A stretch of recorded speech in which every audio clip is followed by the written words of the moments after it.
Hello, my name is Kara Wass, and I'm talking to you guys today about how to prepare a meal for a large group of people or a large family.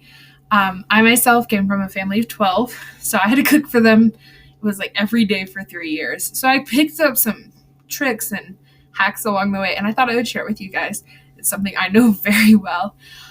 So when you're preparing a meal, for my family, it was a family of 11, you wanted to start thinking about what you were cooking. You want to start in the morning. Think about what you're cooking.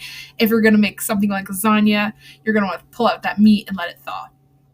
And if the meat's already thawed, you're going to want to be thinking about if you need to season that meat in the morning, like if you're having chicken, you want it marinated, stuff like that. But ultimately, like, your meal for dinner starts in the morning. You think about what you're cooking all day long.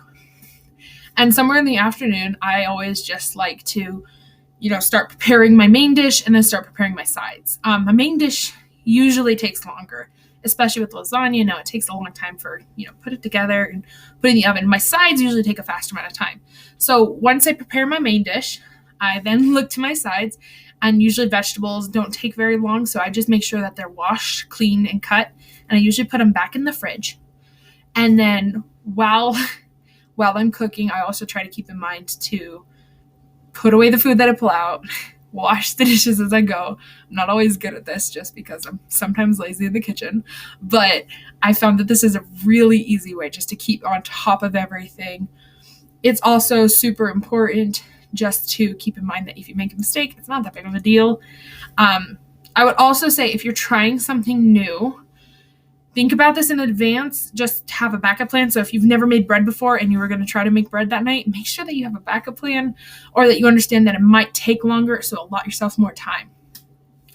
It's also very important that you just understand how much time it's going to cook your meals, how much time it's going to take. So if your lasagna is going to take an hour and a half, you don't want to start your vegetables until, 30 minutes before the meal.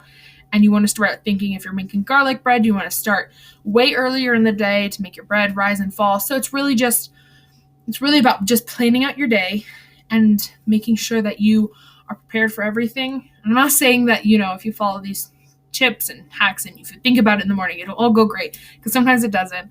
But I'm just really hoping this just helps some people. I know it really helped me when I had to cook for all those people, and I'm really hoping that it'll help somebody else.